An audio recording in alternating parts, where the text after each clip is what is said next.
छत्तीसगढ़ में आगामी निकाय चुनाव की तैयारियां तेज हो गई हैं। इस बार निकाय चुनाव ईवीएम से नहीं बल्कि बैलेट पेपर से होंगे। डिप्टी सीएम अरुण साव ने इसकी जानकारी दी। क्यों बैलेट पेपर से चुनाव करा रही है सरकार, देखिए report.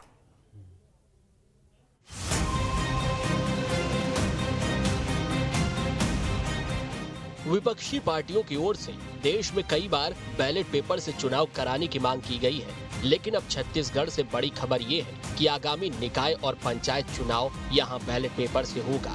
Deputy CM Arun Sao ने इसकी जानकारी दी। उन्होंने कहा कि ईवीएम मशीन की तैयारी में समय लग रहा है, इसीलिए बैलेट पेपर से चुनाव कराए जाएंगे। ईवीएम मशीन की तैयारी में समय लग रहा था और इसलिए बैलेट पेपर से चुनाव कराने का निर्णय किया है। तो बैलेट पेपर से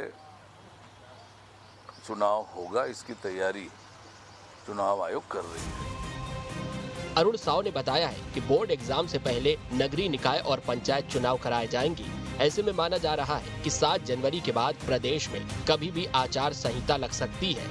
अब सवाल है कि सरकार ने बैलेट पेपर से चुनाव कराने का फैसला क्यों लिया।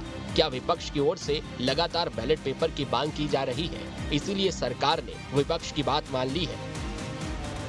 1 महीने पहले ही कांग्रेस नेता और पूर्व मंत्री कवासी लखमा ने बैलेट पेपर से मतदान की मांग उठाई थी। लखमा ने कहा था कि आगे ईवीएम से चुनाव हुआ तो कांग्रेस पार्टी चुनाव नहीं लड़ेगी। लोकसभा चुनावों के दौरान पूर्व सीएम भूपेश बघेल भी वोटरों को बैलेट पेपर से चुनाव कराने के फॉर्मूले बता रहे थे। उन्होंने बताया था कि अगर बड़ी संख्या में उम्मीदवार खड़े हों तो बैलेट पेपर से चुनाव कराए जाएंगे। और भूपेश बघेल ने ईवीएम पर सवाल उठाए थे, हालांकि उनका फॉर्मूला फेल हो गया था।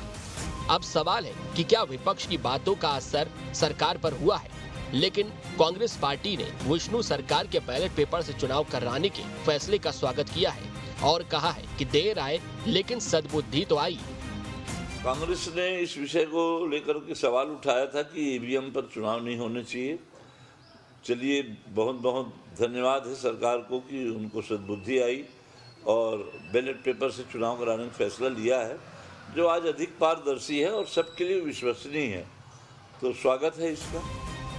हालांकि डिप्टी सीएम अरुण साव ने बताया है कि नियमों में बदलाव हुआ है, आरक्षण प्रक्रिया में भी बदलाव हुआ है और ईवीएम मशीन की तैयारी में लंबा समय लगेगा। इसीलिए सरकार बैलेट पेपर से चुनाव कराने जा रही है। अब देखना होगा आने वाले चुनावों में किसका दम दिखेगा। Team news state.